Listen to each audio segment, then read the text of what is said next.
alongside Carson-Newman head men's basketball coach Chuck Benson. Chuck, a tough pill to swallow. You fall by 17. What did Lincoln Memorial do in the early going to get a snowball rolling downhill that just spiraled out of control, that 19-2 run, it seemed like? First of all, I got to give 100% credit to LMU. In the time that the time I've been here as head coach, and the time I've watched Josh Schertz's teams, that is the hardest I've seen them play.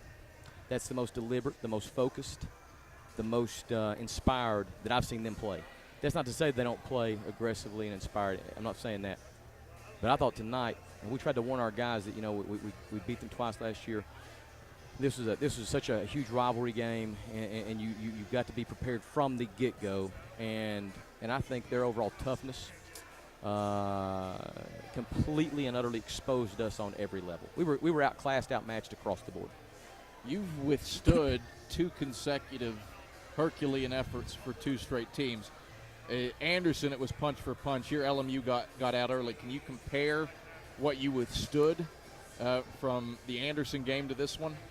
2 completely different styles. I mean, Anderson is going to want to outscore you. LMU is going to try to out-tough you. And in a scoring match, we can sort of, on some level, be in that a little bit. But right now, we've got to improve our overall toughness. And it makes me sick saying it. It just makes me sick saying it. But we have got to have a tougher grade and a tougher physical, mental approach from some of our guys. Now, how do you do that? Do you recruit it? Do you inspire it? Do you create it? I think all that's arguable, but I just don't think there's a lot to compare because they are completely different kind of foes.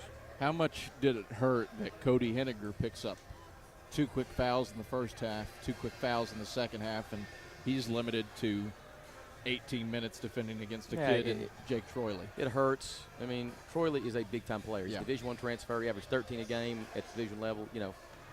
He put us 32 on us. He put 28 on Tennessee a year ago. This guy's a very good player at 6'10", and when Cody's out, now we're going straight freshman at him. Carson Brooks, Brandon Kelly, and these guys are not suited for this yet. If you have a Corbin Jackson as a freshman last year completely impacted this game, and we didn't have that ability to really contest and block shots and get in their heads there. So, Cody's foul situation absolutely impacted us.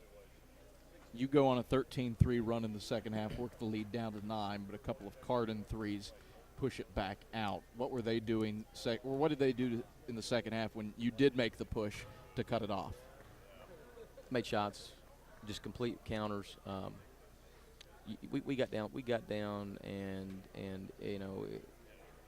you can almost, you hate to say this, but you can almost see a deflating type of effect of some of our kids, and you fight and you struggle and you try to coach them up to when those kind of basketball's a game of runs. And when runs happen, you've got to be mature enough and disciplined enough. Tonight we weren't. Hopefully we'll learn from it. Hopefully we'll learn from it in the future. When we face a similar situation, we'll be able to endure that. But tonight we couldn't sustain it. Chuck, the result, I know not what you want to see by and large. Final thoughts from this 80-63 loss tonight? Again, the credit goes to Lincoln Memorial. They're an exceptional team. Their performance tonight speaks volumes to where the program is at. And, we'll go back to the drawing board. We'll put this one behind us tonight and start focusing on our next opponent, which is Catawba here at home. And hopefully we can come out and try to redeem ourselves on Saturday. Reason to come out for that Catawba game as well, honoring 1,000 program victories and the coaches that came before you. Correct. That's going to be a special day. The first win of this season took us over the 1,000. It put us at the 1,000 win plateau in program history, which is an outstanding accomplishment. And we're going to recognize those coaches and what they gave to this institution and this department. And we're also going to be honoring Arnold Mellinger, who was one of the first great stars in men's basketball here. His jersey was retired but we're actually going to be having a banner hanging ceremony on Saturday as well. Chuck, pleasure as always. We'll talk to you for the Catawba game. Great. Thanks, Adam. Carson-Newman head men's basketball coach Chuck Benson. See and wrap-up continues with Ish Sanders after this on the Coca-Cola Eagles Sports Network.